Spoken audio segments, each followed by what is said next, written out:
Belakangan ini, dunia sedang menghadapi tekanan ekonomi global yang cukup berat.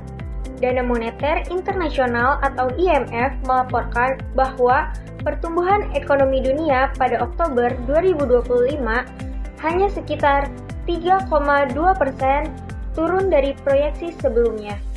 Kenaikan harga pangan dan ketegangan geopolitik menjadi dua faktor utama yang memengaruhi kondisi saat ini. Dampaknya juga terasa nyata di Indonesia. Menurut data Badan Pangan Nasional, per 14 Oktober 2025, harga beras premium naik menjadi sekitar Rp16.024 per kilogram. Sedangkan harga beras medium berada di kisaran Rp13.911 per kilogram. Bukan hanya beras, harga telur dan cabai juga mengalami kenaikan di beberapa daerah. Kondisi ini menandakan bahwa krisis ekonomi global tidak hanya berdampak pada sektor besar, tetapi juga langsung dirasakan oleh masyarakat sehari-hari, terutama bagi mereka yang berpenghasilan rendah. Assalamualaikum warahmatullahi wabarakatuh.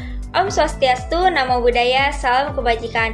Halo semuanya, perkenalkan nama saya Della Hairunisa dengan NIM 55542400125 dari Program Studi Ekonomi Syariah Universitas Sultan Ageng Tirtayasa. Pada kesempatan kali ini, saya akan membahas krisis ekonomi global dan solusi ekonomi Islam, untuk melihat bagaimana sistem ekonomi Islam dapat menjadi jalan keluar di tengah ketidakpastian ekonomi dunia. Krisis global yang terjadi saat ini memengaruhi berbagai sektor, mulai dari perdagangan, keuangan, hingga kebutuhan pokok masyarakat. Harga bahan pokok yang terus meningkat menyebabkan inflasi dan menurunkan daya beli masyarakat. Banyak rumah tangga yang harus menyesuaikan pola konsumsi dan mengurangi pengeluaran agar tetap bisa bertahan. Krisis semacam ini menunjukkan bahwa sistem ekonomi konvensional yang terlalu fokus pada keuntungan belum mampu menciptakan keseimbangan antara pertumbuhan dan kesejahteraan. Diperlukan sistem ekonomi yang lebih adil, beretika, dan berpihak kepada kemaslahatan. Inilah saatnya kita melihat bagaimana ekonomi Islam menawarkan solusi. Dalam pandangan Islam, ekonomi bukan hanya sekedar tentang angka dan keuntungan, tetapi juga tentang ibadah dan tanggung jawab sosial. Ada beberapa prinsip penting dalam ekonomi Islam, yaitu yang pertama ada keadilan dan keseimbangan. Setiap individu berhak memperoleh haknya tanpa merugikan orang lain. Yang kedua, ada larangan riba, karena riba menimbulkan ketimpangan sosial dan menekan sektor real. Yang ketiga, ada distribusi kekayaan melalui zakat, infak, dan sedekah untuk membantu kelompok yang membutuhkan. Lalu yang terakhir, ada etika produksi dan konsumsi yang mencegah manusia dari sifat berlebihan dan pemborosan. Allah Subhanahu wa Ta'ala berfirman dalam Quran Surat Al-A'raf ayat 31, "Dan janganlah kamu berlebih-lebihan, sesungguhnya Allah tidak menyukai orang yang berlebih-lebihan." Prinsip-prinsip inilah yang membentuk dasar keseimbangan antara kebutuhan ekonomi dan nilai spiritual. Ekonomi Islam menawarkan solusi konkret untuk menghadapi krisis seperti ini. Pertama, memperkuat sektor real. Dalam Islam, kegiatan ekonomi harus didasarkan pada produksi nyata, bukan spekulasi. Kegiatan seperti pertanian, perdagangan halal, dan industri kecil menengah bisa memperkuat ekonomi masyarakat bawah. Kedua, ada optimalisasi zakat dan wakaf produktif.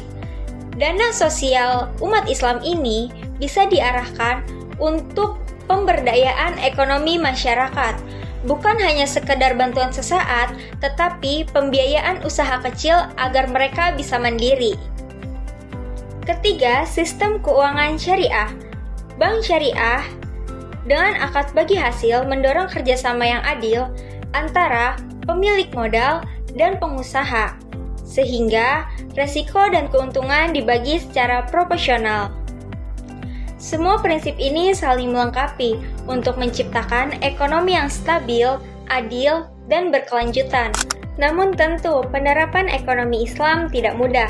Masih ada rintangan dalam regulasi, kesadaran masyarakat, serta sistem distribusi yang belum optimal. Banyak orang yang belum memahami nilai-nilai ekonomi Islam secara utuh, sehingga perlu edukasi dan pembiasaan sejak dini. Tapi, dengan meningkatnya minat terhadap produk halal, bank syariah, dan ekonomi beretika, harapan menuju sistem ekonomi Islam yang kuat semakin terbuka lebar.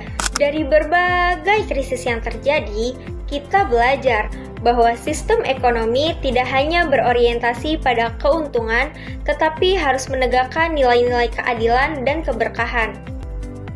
Dengan menerapkan prinsip ekonomi Islam seperti kejujuran, keadilan, dan kepedulian sosial, kita bisa menghadapi tantangan global dengan lebih kokoh.